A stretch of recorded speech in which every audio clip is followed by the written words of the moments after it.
Numbers 22. Then the people of Israel set out and camped in the plains of Moab, beyond the Jordan at Jericho. And Balak, the son of Zippor, saw all that Israel had done to the Amorites. And Moab was in great dread of the people, because they were many. Moab was overcome with fear of the people of Israel. And Moab said to the elders of Midian, "This horde will now lick up all that is around us, as the ox licks up the grass of the field."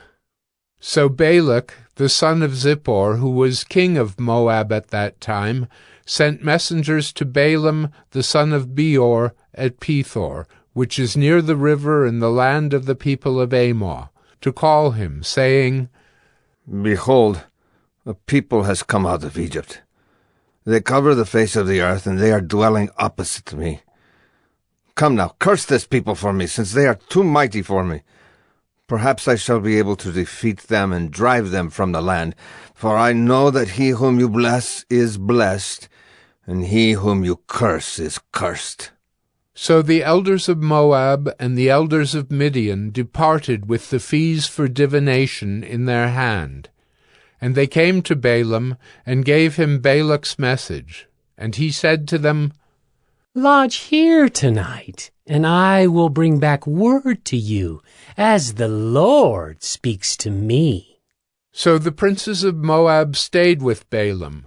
And God came to Balaam and said, "Who are these men with you?"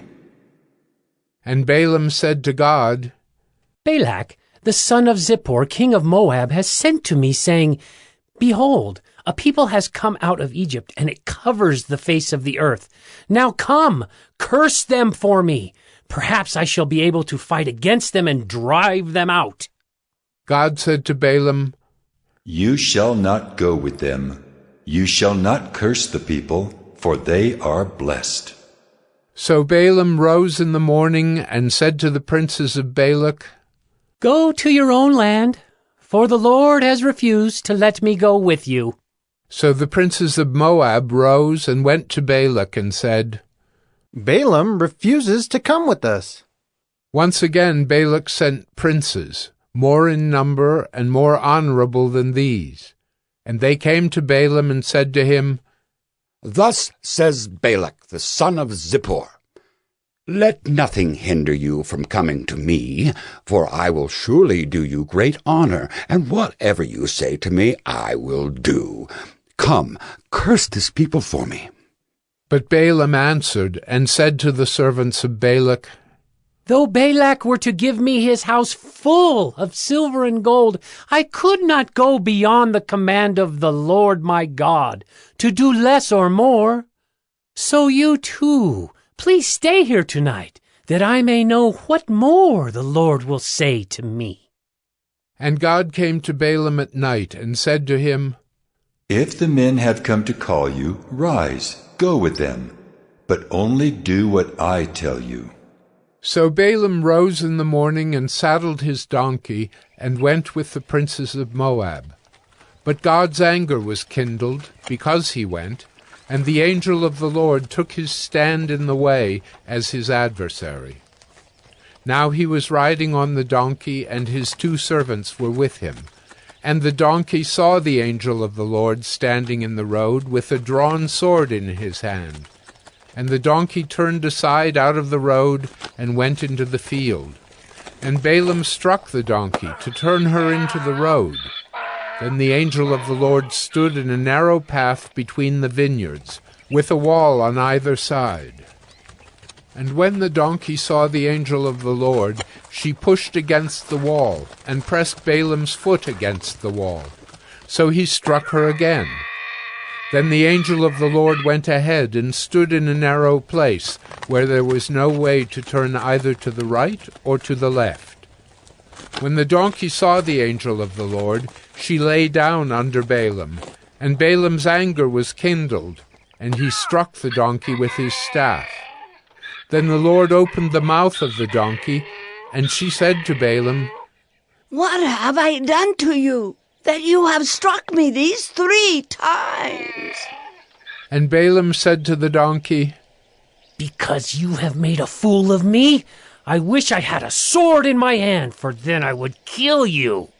And the donkey said to Balaam, Am I not your donkey, on which you have ridden all your life long to this day? Is it my habit to treat you this way? And he said, No. Then the Lord opened the eyes of Balaam, and he saw the angel of the Lord standing in the way, with his drawn sword in his hand. And he bowed down and fell on his face. And the angel of the Lord said to him, Why have you struck your donkey these 3 times? Behold, I have come out to oppose you, because your way is perverse before me. The donkey saw me and turned aside before me these 3 times. If she had not turned aside from me, surely just now I would have killed you and let her live. Then Balaam said to the angel of the Lord, I have sinned, for I did not know that you stood in the road against me. Now therefore, if it is evil in your sight, I will turn back. And the angel of the Lord said to Balaam, Go with the men, but speak only the word that I tell you. So Balaam went on with the princes of Balak. When Balak heard that Balaam had come, he went out to meet him at the city of Moab, on the border formed by the Arnon, at the extremity of the border. And Balak said to Balaam, Did I not send to you to call you? Why did you not come to me? Am I not able to honor you? Balaam said to Balak, Behold, I have come to you. Have I now any power of my own to speak anything? The word that God puts in my mouth, that must I speak. Then Balaam went with Balak, and they came to Kiriath-huzoth. And Balak sacrificed oxen and sheep, and sent for Balaam and for the princes who were with him. And in the morning Balak took Balaam, and brought him up to Bamoth Baal, and from there he saw a fraction of the people.